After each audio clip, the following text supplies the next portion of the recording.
Continuación de la historia del rey David. David, el rey conforme al corazón de Dios.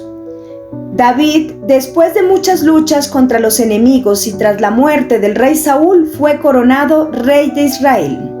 El poder de David, tras todas sus victorias en las guerras, iba aumentando y Dios estaba siempre con él.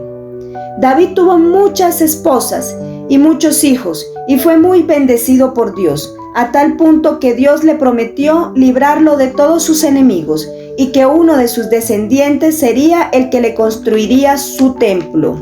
Pasado el tiempo, David se enamoró de una mujer casada llamada Betsabé, la cual era muy bella, pero era la esposa de uno de sus oficiales del ejército.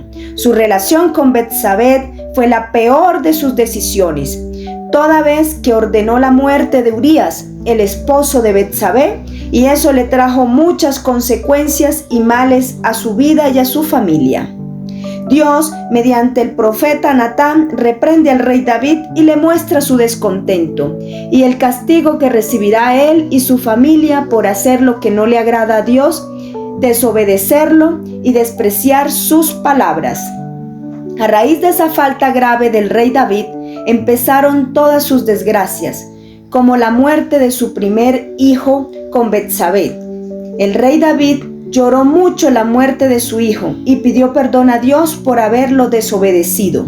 Y posteriormente se casó con Betsabé y ella dio a luz otro hijo, al que llamaron Salomón. El Señor amó a Salomón y perdonó al rey David. Mas sin embargo, el rey David fue un padre muy permisivo con sus otros hijos, y estos se desviaron del camino de Dios y terminaron mal, matándose entre ellos mismos. Sus corazones estaban tan desviados del camino que uno de sus hijos, Absalón, persiguió al rey David para matarlo y quedarse con el reinado de Israel. El rey David tuvo que esconderse y huir de su propio palacio para que su hijo Absalón no lo matara.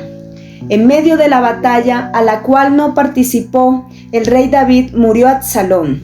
El rey lloró amargamente la muerte de su hijo, a pesar de que se había rebelado contra él. Una vez muerto Absalón, el rey David regresó a su palacio con su familia, sirvientes y su ejército, y siguieron librando otras batallas contra gigantes filisteos.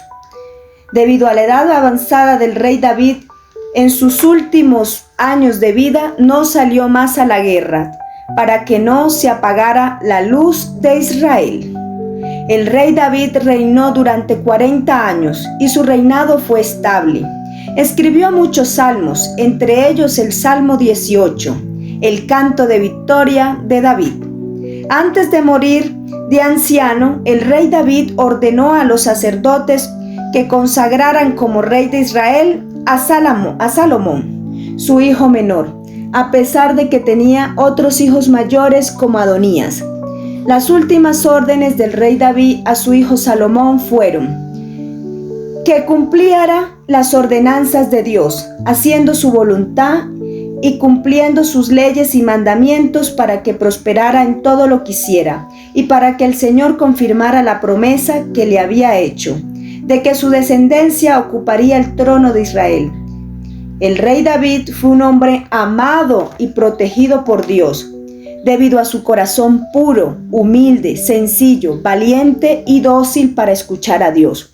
Por eso, a pesar de que le faltó a Dios, se arrepintió y Dios lo perdonó y cumplió su promesa de mantener en el trono de Israel a su descendencia. Reflexionemos. En la historia del rey David podemos ver lo importante de que Dios esté con nosotros para que podamos lograr nuestro propósito, metas y sueños, para que todo nos salga bien. Observamos el perdón y misericordia de Dios, que es infinito. Dios nos perdona siempre, cuando nos arrepentimos y lo buscamos.